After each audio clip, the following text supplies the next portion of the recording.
So today's video I thought I would do, let's talk about why I hate flex culture, because I've sort of mentioned it briefly in a few videos, so I thought I would do a dedicated video to why I hate flex culture. If you've been watching for a little while, you'll probably be aware I hate flex culture. So let's talk about why. So what is flexing?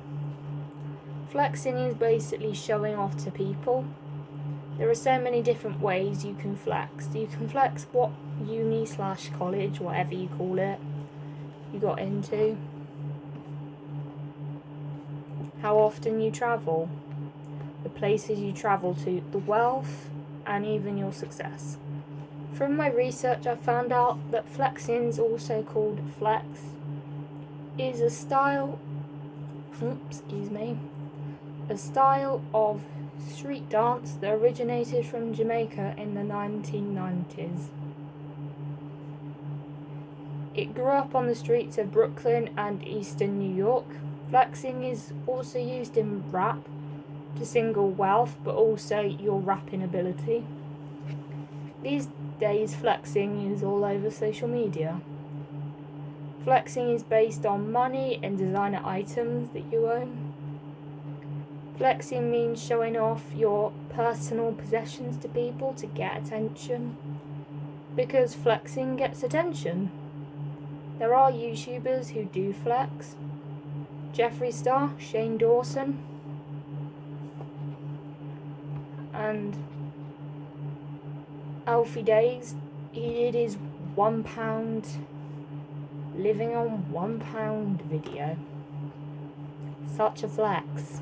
Not relatable. Also, rich people have luxury items that people can't afford, but they don't just have one luxury item, they have loads. Shopping should be about the excitement of what you want to buy and what you've always wanted to buy. As in, like, being one thing you want to buy is probably better than buying loads, because you're able to appreciate it and get more use out of it, rather than having loads of that item and not appreciating it as much. My opinions on designer and luxury items. I personally have never been captured by the attraction of designer brands. I just believe in don't own too many clothes. Also, designer brands are essentially trends that you buy to meet a trend. That is so not necessary. Being original with your fashion choices is better than following the trends. Luxury fashion brands, as you probably know, are all over YouTube. They use YouTube as their distribution channel. Fashion brands post their campaigns and fashion shows on YouTube, but they don't look to monetize their content. They basically treat YouTube like TV, because more people watch YouTube than TV.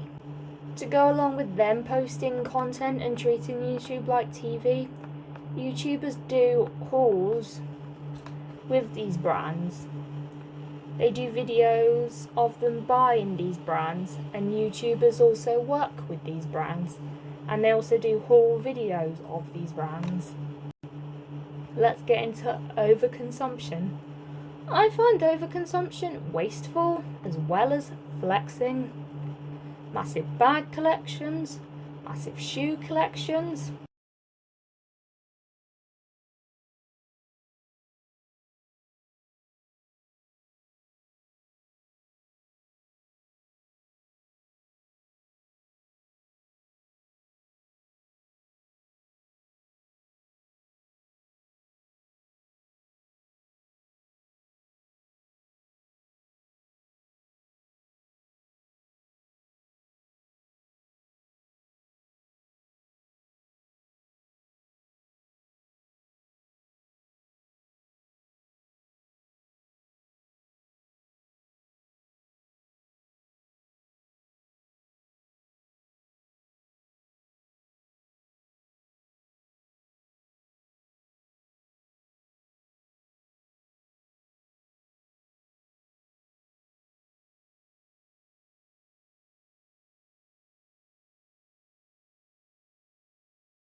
Flex culture impacts the environment, but how does it impact the environment? Let's talk about it.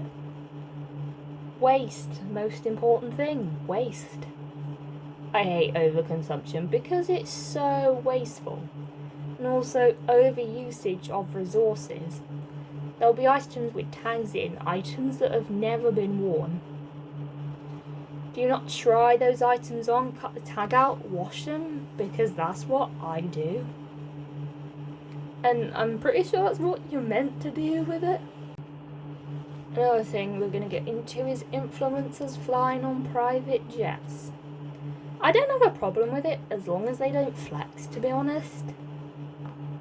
When they start flexing, that is when I have a problem with it. And you don't fly private without flexing. You fly private in order to flex. Like, that's the main reason. And what is the difference between flying first class, commercial, and flying private? I know obviously when you fly commercial you have a set flight time, whereas travelling in a private plane you can choose when you fly. But come on, that's like the biggest difference. Like, that's like the vast difference. And I know flying first class commercial, people will probably recognise you, but come on. They have to use the plane as well. They have to walk to the back of the plane. The biggest bugbearer for flex culture is children are influenced by it. Creators that flex on a young audience, literally children watching them. Some of them are not old enough to understand they're being flexed on. Rice Gums, Logan Paul, Shane Dawson, Jake Paul. How bad is that to flex on children? Even family vlog channels flex. I don't watch family vlog channels, I only watch the Saucony Jolies. I find them boring and they flex on their audience, not the content I really want to watch, so I don't watch them. This content promotes unlimited spending to children, influences them that there is such a thing as unlimited spending. That's not real life. Also, it's giving an unrealistic representation of what the world is like. Oh no, it gets views. Influencing children to want all the latest toys, luxury clothing brands like Gucci. It's just not realistic. Children shouldn't even know what Gucci is. In fact, any luxury fashion brand, and I can't say fashion today, they should be getting excited about getting new clothes in general. Are luxury items worth it? Nope. My opinion is luxury items are not worth it. Luxury items, it's the thought of owning them. But as soon as you buy them, the magic is gone. And it's the thought of owning the item that creates the magic. Either because it's not their style and they only bought it because of the label, or they feel like it's too expensive to use on a daily basis, so it just gets left in the closet. Flexing creates these unrealistic expectations which are unnecessary. Also, not to mention this image of having met all of these expectations to make extravagant purchases for fashion creators not to repeat their outfits on Instagram. It is the world of social media, it's not normal life. You don't need to always buy new clothes, you just need to be creative with your clothes, reuse your clothes, rewear your clothes, restyle them in a different way. There is another type of flexing called fake flexing. Urban Dictionary came up with the definition, is to put up a fake front. I find the definition of flexing as interesting as much as I hate it. So, are you really flexing or are you fake flexing? Social media is image based and a highlights reel. People can show the best bits of their lives. The perfect appearance people create on social media is the perfect appearance. People can change their bodies, they can face tune their face, they are Snapchat filters. Instagram filters, and let me show you something. Just showing you. There are even filters in your camera on your phone, like that's a main filter.